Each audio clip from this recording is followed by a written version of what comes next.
This is the craziest transformation. Full breakdown. She stood in front of the mirror at 5 in the morning, already exhausted before the day began.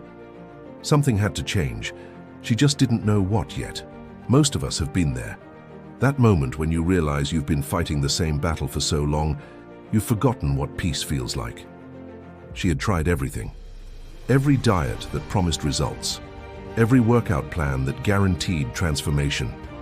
Every motivational quote that said this time would be different. But her body kept whispering the same truth. This isn't working. What she didn't know was that her struggle wasn't about willpower. It wasn't about discipline.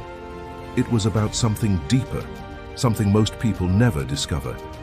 The first time she collapsed during a workout, she thought it was just fatigue, the kind that comes from pushing too hard.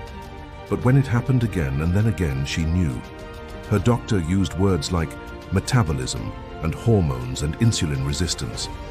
Big medical terms that felt distant and clinical. But what she heard was simpler.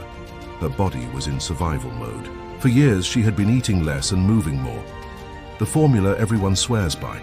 The one that's supposed to work if you just try hard enough. Except it was destroying her from the inside out. Researchers at Yale found something most people never hear about. When you restrict calories too aggressively, your body doesn't just burn fat, it protects it. Like a fortress under siege. Your metabolism slows down, your hormones shift. Your brain sends signals that make you crave exactly what you're trying to avoid. It's not weakness, it's biology.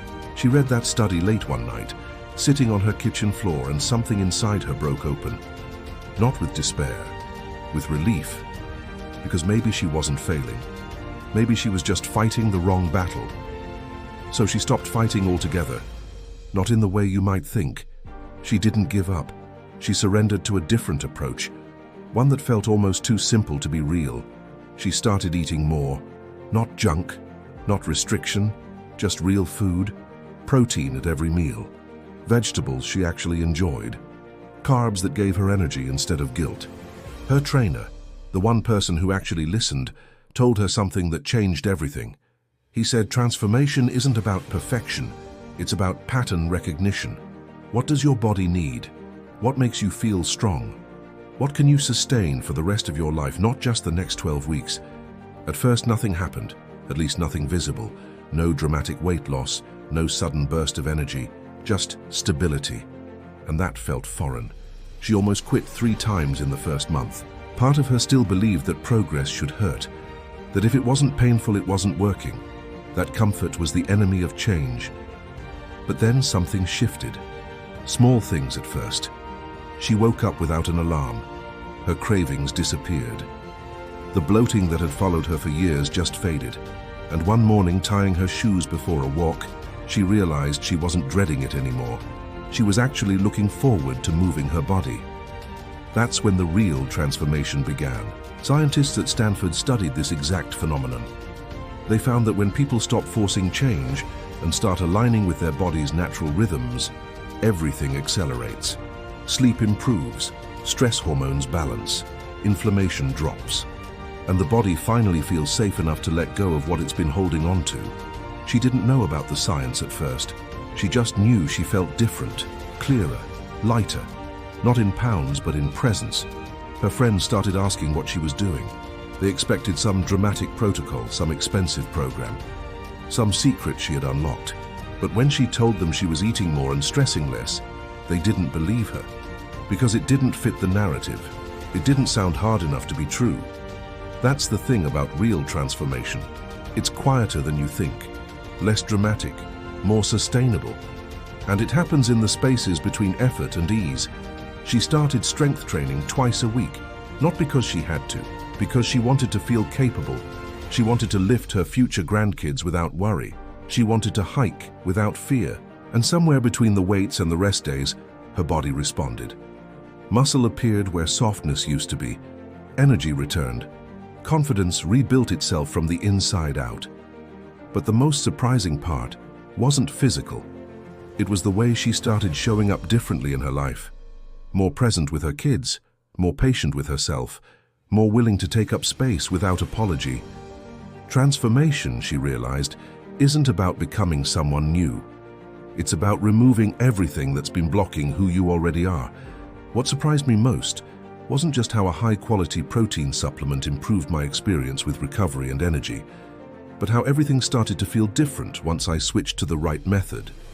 I wasn't expecting such a clear change, and honestly, I tested it more than a few times before I figured out what really worked. This isn't a promotion, just sharing real results that made a noticeable difference for me. I'll leave the link below if you want to explore what I mean. But back to her story, because this is where it gets even more interesting. Around month 4, something unexpected happened. She plateaued. Not in results, but in motivation. The excitement wore off. The routine became routine, and she had to face the question we all face eventually. What do you do when the novelty fades? Most people quit here. They think the plateau means it's not working anymore. But really, it's just the beginning of mastery, the part where consistency becomes identity. She kept showing up, not with intensity, just with presence.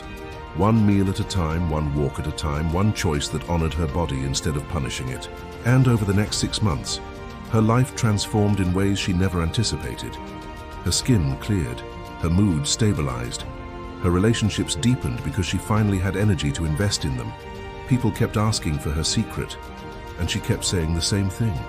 I stopped treating my body like a problem to solve and started treating it like a partner to support.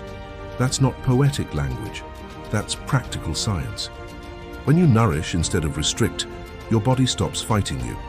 When you move with intention instead of desperation, your nervous system calms. When you sleep and rest and breathe, everything recalibrates. Dr. Gabrielle Lyon, a physician who specializes in muscle-centric medicine, talks about this constantly. She says the goal isn't weight loss, it's metabolic health. It's building a body that works for you, not against you. And that requires a shift in focus, from shrinking to strengthening, from less to better, from short-term results to lifelong vitality. She laughed when she realized how much time she had wasted fighting herself, but she didn't regret it, because every failed attempt taught her what didn't work, and that was just as valuable. By month 10, she had completely transformed, not just her body, but her entire relationship with health. She no longer feared food. She no longer dreaded movement. She no longer measured her worth by a number on a scale. And when she looked in the mirror again, it wasn't her reflection that had changed. It was what she believed about herself. She saw strength, resilience, patience, compassion. All the things she had been too exhausted to access before. Her kids noticed, her partner noticed, but most importantly, she noticed. And that's the only opinion that ever really mattered. Now she talks openly about her journey, not as inspiration porn, not as a before and after flex, but as a reminder that transformation is messy and non-linear and absolutely worth it. She still has hard days, days when she wants to skip the workout, days when the old thoughts creep back in, days when she wonders if she's doing enough. But now she knows the truth. Enough isn't a destination, it's a practice, and she's committed to practicing for the rest of her life. What would you do in that moment, when everything you thought you knew turned out to be wrong? When the path forward required unlearning instead of learning more? That's the real test, not the physical transformation, but the mental and emotional reprogramming that makes it sustainable. She tells people now, start with one thing, not 10. Not a complete overhaul, just one small shift that feels supportive instead of punishing. Maybe it's drinking more water. Maybe it's going to bed 30 minutes earlier.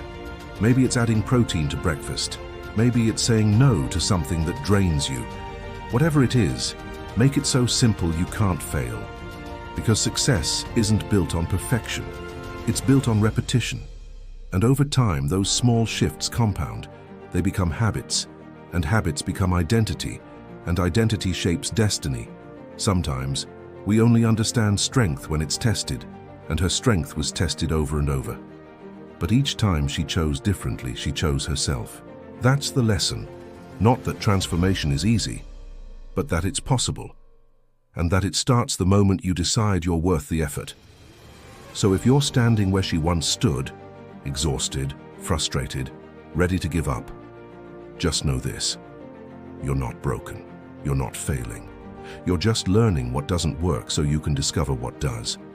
And when you find it, Everything changes, not overnight, but eventually. And eventually is better than never. Tell us what part of this story resonated most and where you're watching from. See you in the next video. Bye.